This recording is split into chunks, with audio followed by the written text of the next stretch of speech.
saat saya divonis itu saya benar-benar nggak bisa terima karena saya merasa itu merenggut masa depan saya ke depannya. Dan waktu itu sejujurnya di saat saya divonis harus cuci darah, saya menolak keras untuk cuci darah. Nama saya Bayu Pratama, saya usia 28 tahun. Saya awal divonis gagal ginjal itu 2013. Waktu itu saya ada eksiden, main futsal, saya jatuh, duduk, dan itu benar-benar sampai menyentak mata saya. Tapi saya pikir ya udahlah itu jatuh biasa kan. Dan pada akhirnya setelah 2 bulan, 3 bulan, saya ngerasa bangun tidur, saya nggak ada stamina, lemas, dan akhirnya saya coba, orang tua coba saya untuk dicek lab, dan disitu akhirnya baru ketahuan semua bahwa saya ada anemia, terus di general check up, urium kreatinin saya ternyata udah tinggi, lanjut saya ke pengecekan ke MRI, ternyata saya punya pembengkokan tulang belakang namanya spina bifida, membuat motorik perkemihan saya tidak lancar. Dan dari motorik itu saya jadi buang air seninya itu tidak tuntas. Jadi SMA itu saya ngompol, di saat saya dewasa saya masih ngompol, terus saya kehilangan rasa ingin buang air kecil gitu. Dan di situ akhirnya saya tahu bahwa di saat saya buang air seni, tidak semua air seni yang saya buang itu tuntas keluar gitu, dan ternyata masih ada beberapa mili air yang mengendap di tubuh saya, dan itu membuat reflux air itu merendam ginjal saya. Diseling aktivitas saya yang saya masih banyak minum juga, tapi ternyata pembuangan air seninya tidak tuntas, jadinya airnya itu reflux ke ginjal, merendam ginjal saya, yang membuat saya gagal ginjal akut. Lama-kelamaan saya jadi gagal ginjal kronis.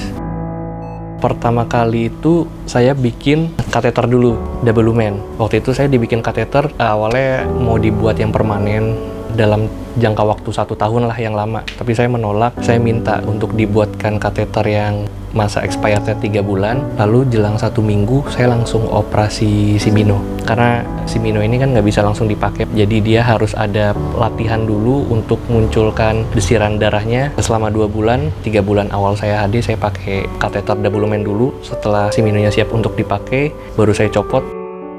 Sebenarnya waktu persiapan nggak ada ya, karena waktu itu saya lebih menerima aja ya kondisinya ya, karena posisinya saya juga udah pasrah, terus saya nggak tahu harus gimana lagi. Saya ikut aja apa kata orang tua saya, dan orang tua saya kan juga dapat rekomendasi juga dari dokter harus segera. Ya sudah, mau nggak mau itu dilakukan ya dengan hati pasrah.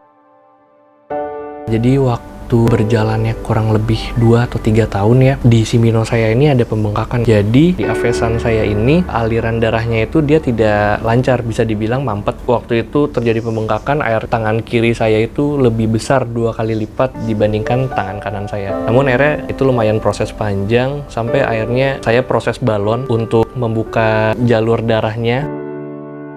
Saya tuh waktu itu pasang ya hanya dikasih instruksi aja dari dokter vaskulernya, sering-sering latihan. Jadi waktu itu saya waktu operasi, saya dikasih bola tenis yang dipotong setengah, itu saya suruh remas-remas bola tersebut. Itu untuk membuat aliran darah yang proses Simino ini bisa berdesir lebih kencang. Jadi sehingga bisa dilakukan proses cuci darah di Simino ini.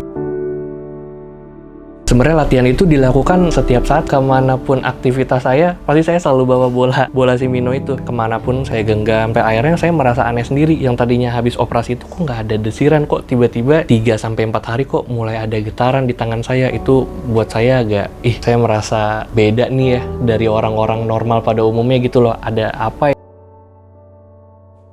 Seminar awam itu menurut saya itu sangat berpengaruh, apalagi untuk pasien-pasien yang baru divonis. Itu sangat mengedukasi pasien. Bahkan saya termasuk orang yang telat mendapatkan edukasi. Bahkan saya bisa dibilang 3 tahun setelah saya menjalankan cuci darah, saya baru masuk komunitas, ketemu seminar-seminar awam, dan itu saya baru bisa teredukasi dengan baik. Lebihnya, dalam 3 tahun itu, saya hanya terima beres aja gitu. Saya cuci darah, saya berangkat ke klinik, saya hanya untuk cuci darah, udah, that's it. Saya nggak ada ilmu apapun, dan saya nggak pengen tahu apapun gitu. Nah, ini alangkah baiknya untuk pasien-pasien awal. Dengan adanya seminar awam ini ya, dia bisa lebih teredukasi dan dia bisa lebih aware dengan dirinya dia sendiri, untuk kesehatannya dia.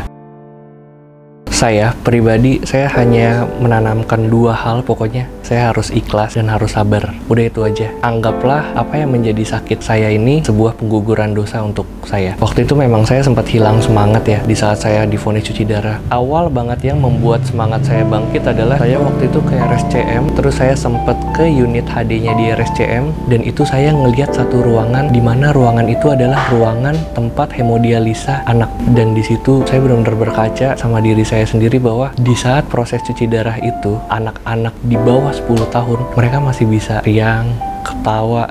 Sementara saya di sini murung meratapi masa depan saya yang nggak menentu gimana ke depannya. Nah, di situ saya merasa tertampar bahwa saya harus lebih bersyukur lagi ke depannya. Seperti itu. Jadi tidak usah merasa diri kita paling tidak berguna, tapi percayalah di balik itu semua banyak banget mas orang yang saya temui masih keadaannya lebih buruk dibandingkan saya. Saya sangat bersyukur di usia saya 9 tahun ini saya masih bisa beraktivitas normal, saya masih bisa bekerja, saya juga bisa memiliki keluarga, yaitu udah sebuah anugerah buat saya. Hidup harus terus berjalan.